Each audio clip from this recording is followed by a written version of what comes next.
Thank you for joining us on this journey through the lives of these extraordinary people.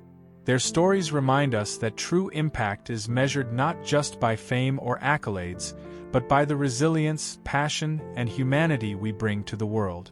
From the basketball court to the music stage, their legacies continue to inspire, and their spirits live on in the lives they touched and the art they created. Remember to celebrate the creativity, dedication, and courage in the people around you, and carry forward the inspiration of those who came before.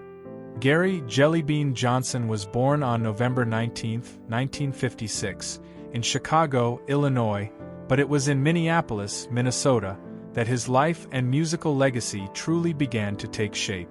Moving with his family to North Minneapolis as a child, he was immersed in a community where music, culture, and resilience blended together to create an environment that would profoundly shape his character and artistry. His mother, recognizing both his natural energy and his burgeoning sense of rhythm, placed a real drum kit in their home, a decision that would change the trajectory of his life forever. The drums became more than an instrument to him. They were a tool, a companion, and a voice, allowing him to channel both joy and frustration and to find a space where he could express himself fully. By his early teens, he had already begun formal drum lessons, demonstrating an innate ability to learn quickly, to feel rhythm in a way few others could, and to translate it into a style uniquely his own. As he matured, he expanded his skill set, learning guitar and honing his ear for melody, harmony, and song structure, developing the versatility that would later make him invaluable not only as a drummer but as a multi-instrumentalist and producer. During his formative years, Johnson connected with a circle of talented young musicians, including Jimmy Jam and Terry Lewis. Together they formed the band Flight Time, a group that would become a critical incubator for the Minneapolis Sound, a hybrid of funk, rock, R&B, and pop that would define an era. Flight Time allowed Jellybean to experiment, to discover his own voice within a collective, and to refine a sound that was rhythmically complex, melodic, and accessible at the same time. It was during these early years that he learned the importance of collaboration, timing, and musical dialogue, lessons that would carry him through decades of professional work. In 1981, Prince assembled The Time, a group that would become legendary both in Minneapolis and across the world. Alongside Morris Day, Jesse Johnson, Jimmy Jam, and Terry Lewis, Jellybean Johnson took his place as the band's drummer, forming the rhythmic backbone of a group that blended infectious funk grooves with flamboyant stage presence and theatrical flair. His drumming was not merely functional, it was expressive, dynamic, and commanding. The way he played could change the energy of a song, build tension, release it, and guide both the musicians and the audience through a musical narrative that was almost cinematic in its scope. With The Time, Johnson recorded on their first several albums, including their self-titled debut, What Time Is It? And Ice Cream Castle, contributing not just percussion but musical ideas that shaped the arrangements and overall sound. His drumming provided a foundation upon which Prince could experiment, and it gave the band a distinct identity that made them stand out in the crowded music scene of the early 1980s. The Time's association with Prince led to appearances in iconic films such as Purple Rain, where Jellybean's presence both on-screen and on-stage brought rhythm, credibility, and life to the cinematic performances. His contributions went beyond technical skill. He embodied the energy, attitude, and style of the Minneapolis Sound.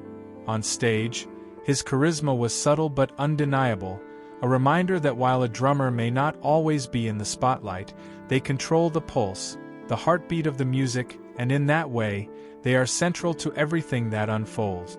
Beyond his work with The Time, Jellybean Johnson developed an impressive career as a producer and collaborator.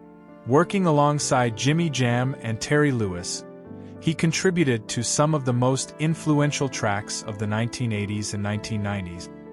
His production work was characterized by an ability to balance musical complexity with accessibility, blending sophisticated rhythms with hooks that could capture a wide audience.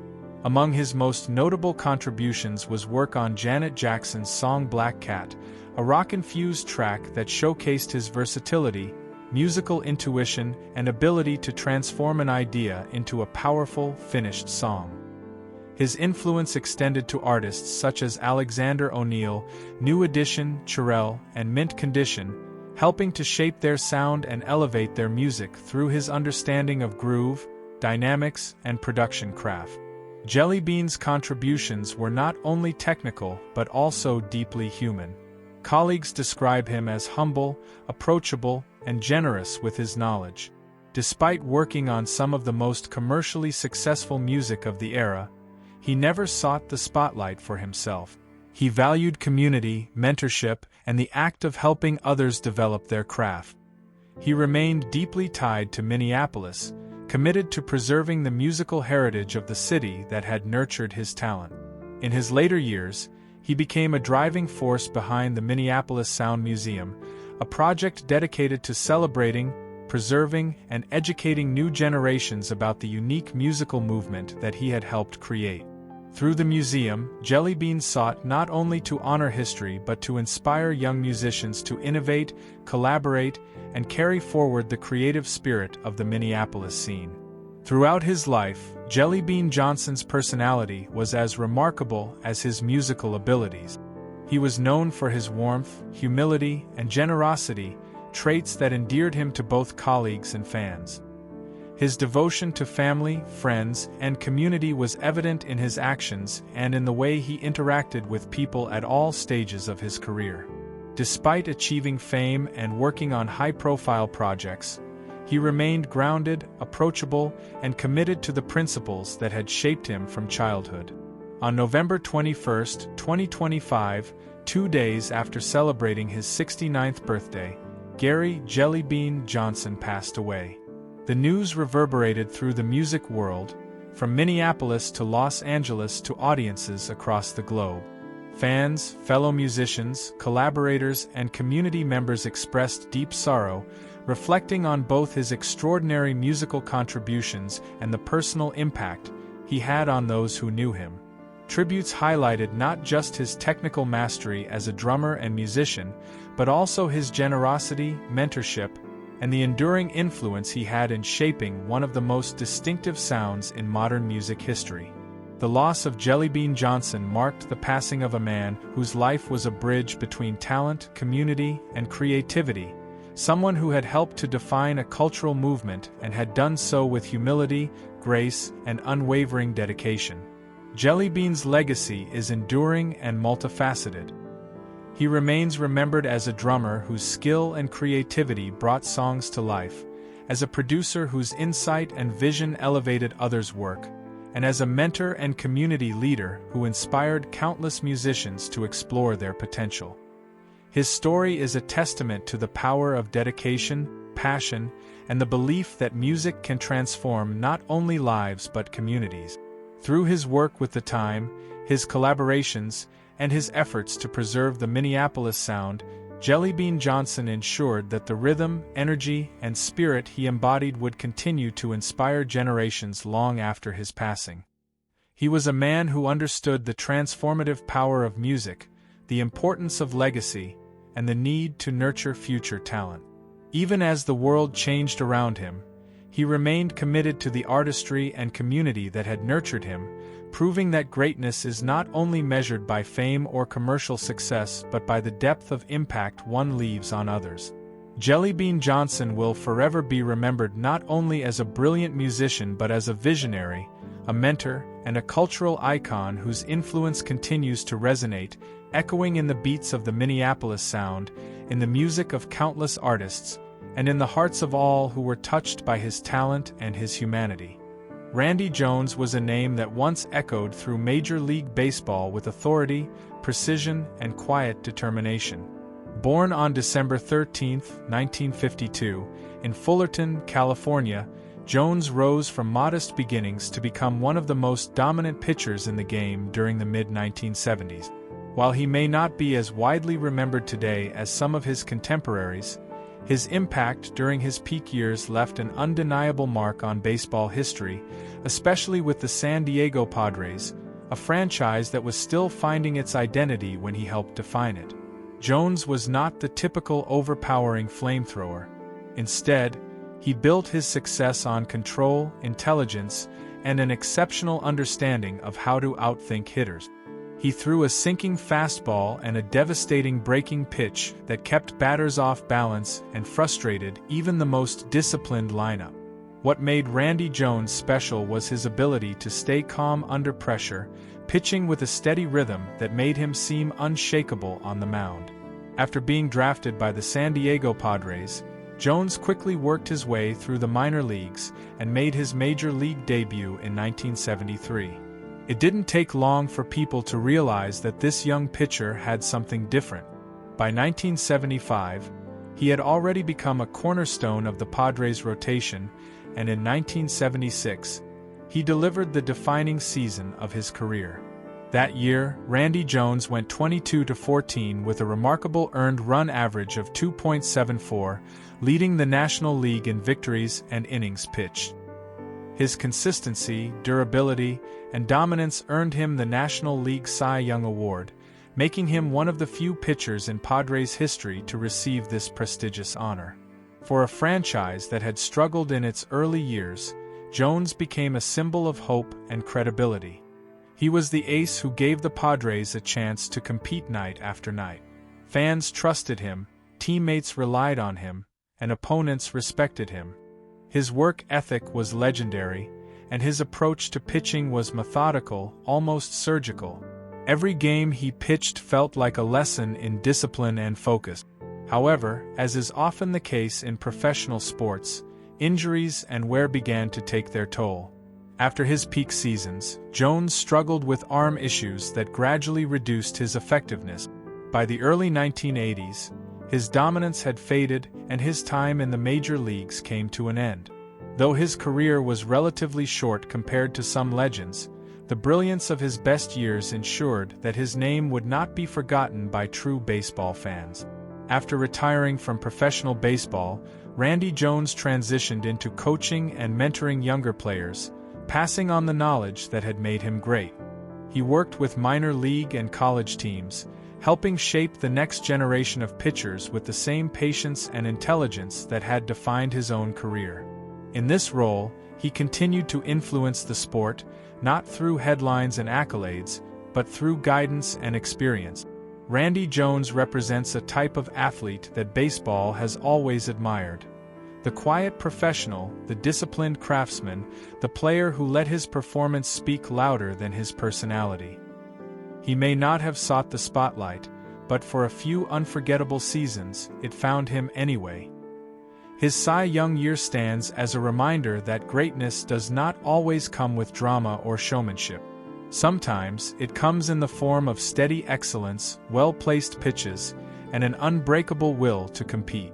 Today, Randy Jones remains an important part of San Diego Padres history and a respected figure among those who truly understand the art of pitching. His legacy is one of precision, perseverance, and the knowledge that even a player who shines for a brief moment can leave a lasting impression on the game. In the story of baseball, Randy Jones will always be remembered as the ace who carried a young franchise on his shoulders and proved that intelligence and control can be as powerful as raw strength. Rodney Ray Rogers Jr. was a man whose life told a story far greater than the statistics recorded beside his name. He was not simply a former NBA forward or a powerful presence on the basketball court. He was a symbol of raw strength shaped by adversity, of hope forged through hardship, and of a human spirit that refused to be broken even when his physical body could no longer move as it once did. Born on June 20, 1971, in Durham, North Carolina, Rodney grew up in an environment where resilience was not optional, but necessary. Durham was a city of character, pride, and struggle, and from its streets emerged a boy whose physical presence and inner drive quickly signaled that he was destined for something greater. From a young age, Rodney stood out. He was bigger, stronger, and more athletic than most kids his age, But what truly separated him was the intensity in his eyes when he stepped onto a basketball court. He did not play casually. Every game, every possession, every rebound carried weight. Basketball became his language, his release, and his purpose. At Hillside High School, coaches quickly realized they were witnessing the growth of a rare talent. Rodney did not just score, he dominated. He imposed his will on games with power drives to the basket, aggressive rebounding, fearless defense, and an attitude that told everyone on the court that he belonged there more than anyone else. Crowds filled gymnasiums not just to see Hillside play, but to see Rodney Rogers. His senior year performances bordered on mythical in local conversation. Nearly 30 points per game, double-digit rebounds, and leadership that elevated everyone around him. He carried Hillside to a remarkable record and etched his name into North Carolina high school basketball history. When he was named North Carolina Mr. Basketball and selected as a McDonald's All-American, it was more than an award. It was confirmation that his journey had only just begun. Wake Forest University became the next stage of that journey, and it was here that Rodney truly refined his identity as a complete player. Under structured coaching and higher competition, he transformed from a dominant high school athlete into a skilled, disciplined force. He approached every practice with intensity, every game with purpose. As a freshman, he shocked many by winning ACC Rookie of the Year, surpassing players who were already being called future legends. This was his way, never backing down, never shrinking from expectation. With each season, his confidence grew, but so did his sense of responsibility. He became a leader, a motivator, a player teammates leaned on when the game tightened and the pressure rose.